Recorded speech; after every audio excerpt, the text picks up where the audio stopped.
Hello guys, I welcome back to my channel. For today's video po is gagawa po tayo ng simpleng salad. So yan po yung ating mga ingredients. I-prepare na po natin. Una, tatanggalin natin, i-drain natin yung ating mga fruit cocktail. Tanggalin natin ang sabaw. Gagamit at saka may mais din po pala tayo. Ito yung ating fruit cocktail. I-drain lang natin, tanggalin natin ang kanyang sabaw.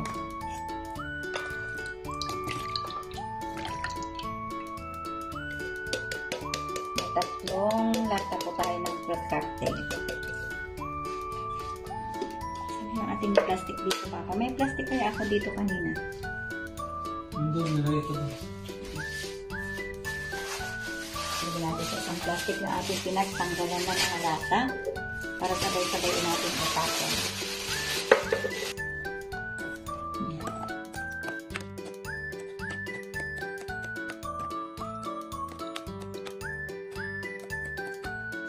Tapos na po natin i-drain yung isang lata.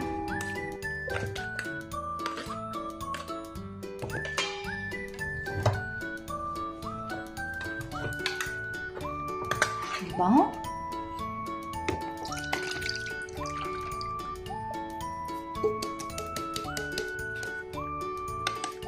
Gulit yarn.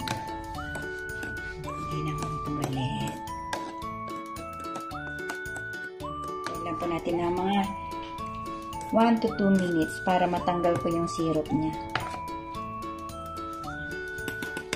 Sunod na po natin yung pangatlong lata.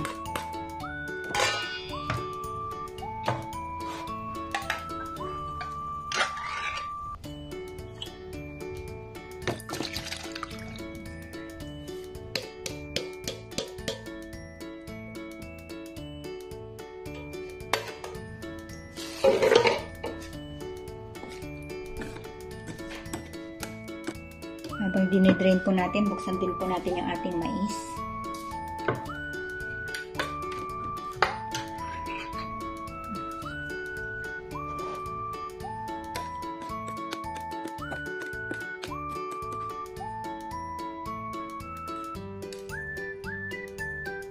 So, ang daming syrup.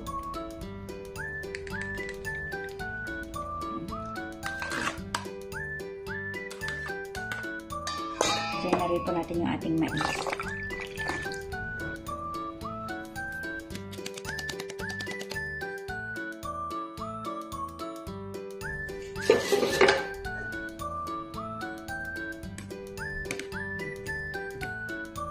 Siyempre, di-drain na rin po natin yung ating coconut gel or yung ating nata de coco.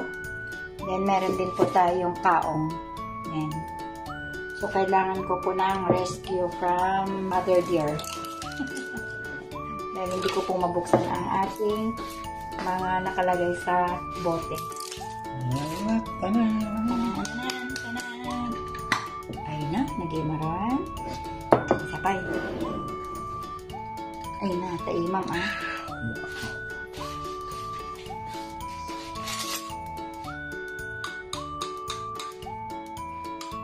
Meron din po tayong Nestle cream at saka condensed milk. Meron pa ako natira sa kalahating lata. So, tansyahin na lang po natin yung tamis niya. So, hindi po mabuksan ni Mr. yung ating kaong. So, lagyan na po natin yung ating mais sa ating fruit cocktail.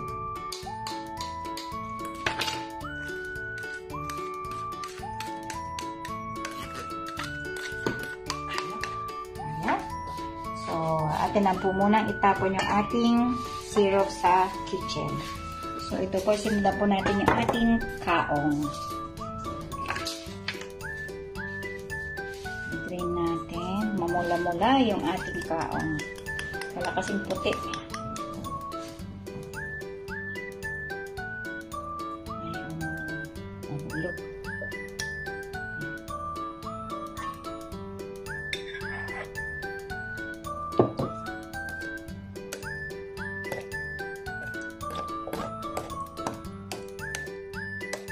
Para matanggal po yung medyo malapot, Lagyan na po natin yung ating nata de coco. Kasi yung syrup niya rin ito parang tubig lang. Para mahugasan.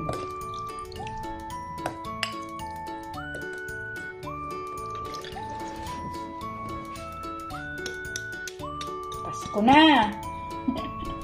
Yung kulay na ating ginagawa, papa-ispas po.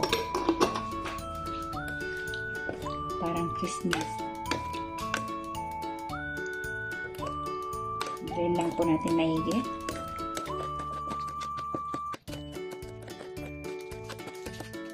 Ihalo na po natin sa ating mixture.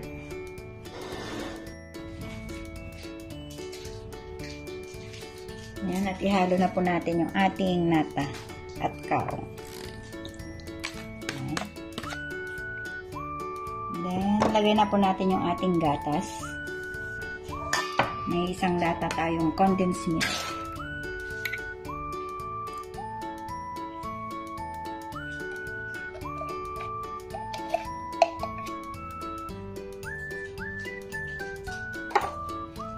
Then, ilagay na po natin yung ating Nestle cream.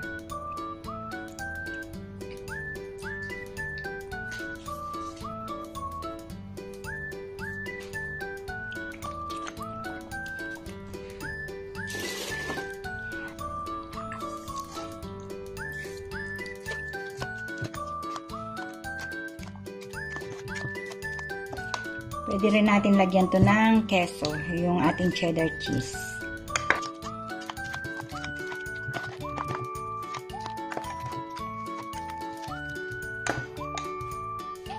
So, ito po gagamit tayo ng ating cheese, cheddar cheese. Lagyan lang natin ng konti.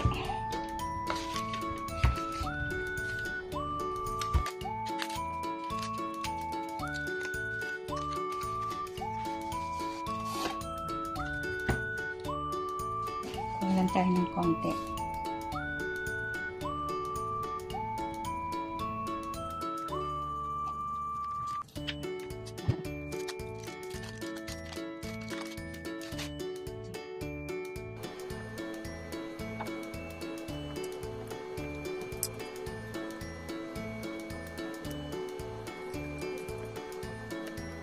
Gawin lang natin maliliit na cubes.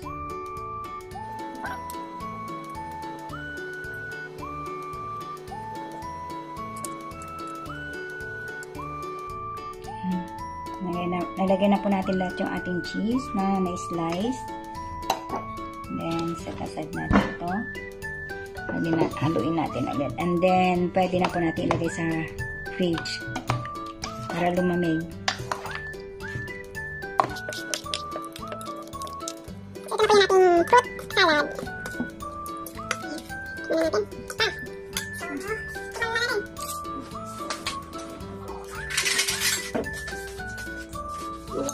Dito sa ating lalagyan ng mas sentensyahan na nilakay.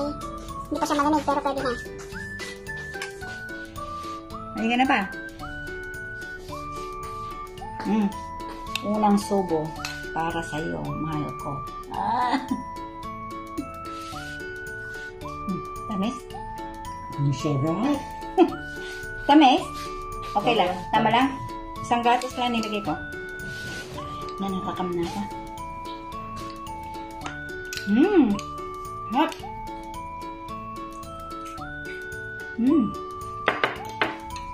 Hot. Ano po yung ating salad? Simpleng salad pero masarap. Mas masarap pag malamig.